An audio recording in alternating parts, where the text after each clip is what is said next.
Hello, I'm Nate, and we're back with another episode of Marshall Close Up. Today, I have Tim Perkins, founder of Perkins Motorplex. He once started with a gravel lot and owned only a few cars. Now he's the owner of 7 stores across 2 states with over 1,000 cars in his inventory. Thank you for joining us today, Tim. It's my pleasure to be here, Nate. So to start off, tell me how you set a foundation for your success. What steps did you take in high school or in college to prepare yourself for this profession? So in high school, I kind of lucked into this. I'm your age or a little bit younger, and I started doing this on the side.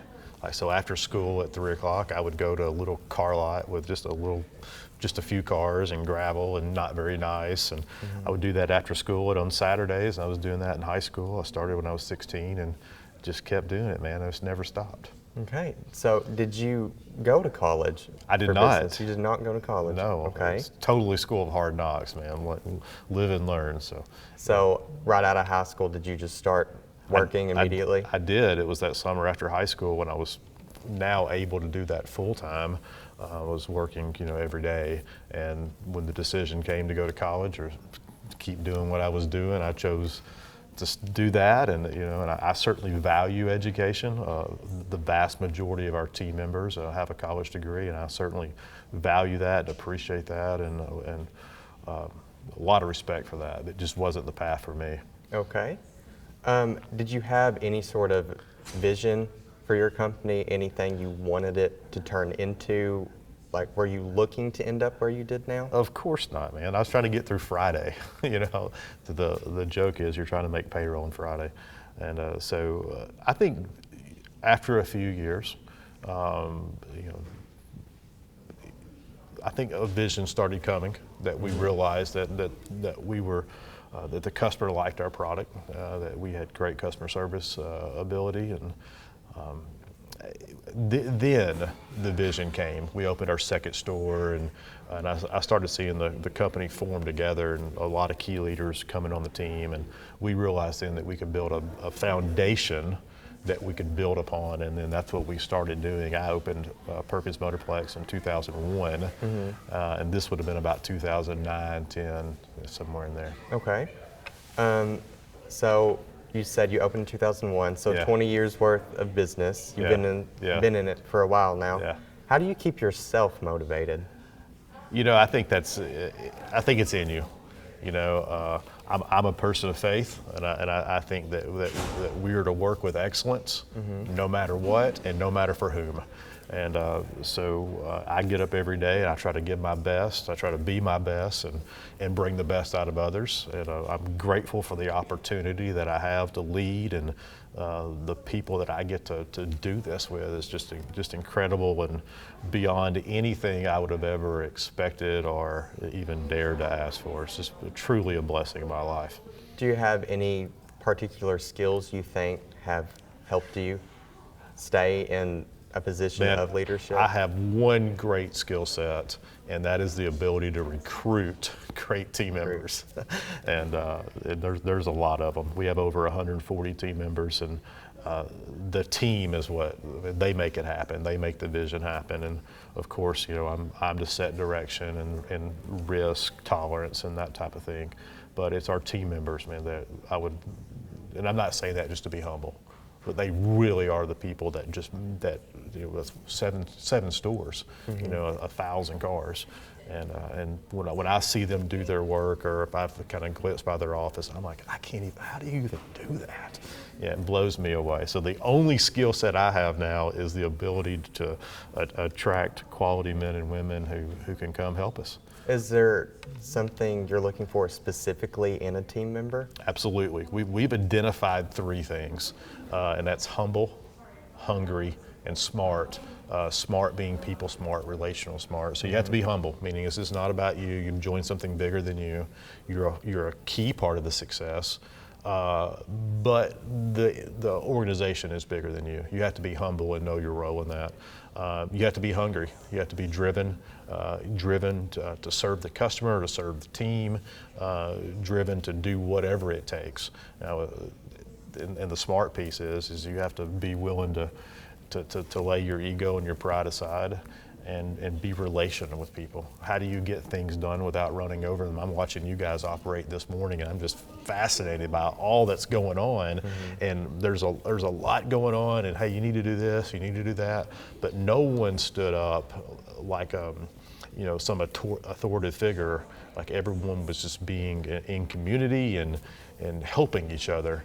And I think that's just key to being a great team member, no matter what team you're playing on. Okay. How do you inspire your team members? Like, what do you give back to them so that they can stay hungry? I think we give them opportunity.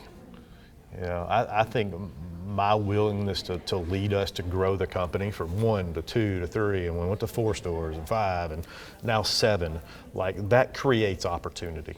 And it gives, and that's all I've ever wanted in life, and I think most of our team members are the same. They want the opportunity to be their best and to excel, and if they're capable of doing more, if there's not opportunity, you've got a ceiling, right? And our job as leaders is to continue to lift that ceiling, and it allows that team member to rise up, if you will. And so I think that's what I do, is just continue to try to raise the ceilings, expand the reach, if you will, and then that allows those team members to do what they do, and then just give them complete ability and authority to own their space, where I'm not looking over them saying, you need to do it this way and that way. Like we of course we have guardrails and we have direction and there's, standard operating procedures, yes. But to come in and tell you, like if you and I were on the same team, I'd say, hey, let me see those questions before you ask them. No, they're your questions, right? And I think that's what one of our keys to success is, myself and our other leaders, is that we allow our team members to just be them and to excel. And again, own your space. This is your interview, right? Those are your questions. And if everyone was coming over and saying, hey, let me see your questions, what's that say? It says you don't trust you, right? And so I think we just extend trust and allow them to be all they can be, man, as cheesy as that sounds. Do you see your company expanding, maybe more team members, more stores? Anything in particular you want to achieve? I think we're open to that, of course. We want to be led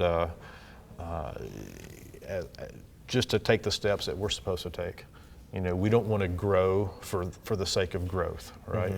And because that would be messy, and then I think we would lose what's special about PMP. But if there's opportunity, and I think there is, that we certainly want to take advantage of that. And if we keep attracting leaders and people that can help us expand, of course, then we're going to do that. But if we say we're not going to grow into chaos, right? So you guys today put this production on, and you did a wonderful job, all of you. And if I'm in this room and it was chaotic, I'm like, what are you doing, right? But everything's well organized, and as long as you do that, you can have as many of these interviews as you want, right? As many days as you want them. And so as long as we're walking forward and doing more business, and that doesn't bring more problems, if you will, then we'll keep going forward, I think. Okay. What can you offer your customers that most other businesses cannot? Maybe not necessarily on the financial side, but on the customer service side. I think we care about them as people. I think we really see ourselves as men and women serving mankind. We see them as a customer, not a number, not just a name on a contract. We value them as age owed as it is. We want to treat them exactly the way we would want them to treat us. And I think our customer really responds to that. That we are a larger company now with a small company mindset, if that makes sense. And I think that gives us an advantage over most stores. And our team has been with us a long time. A lot of team members, 8, 10, 15 years.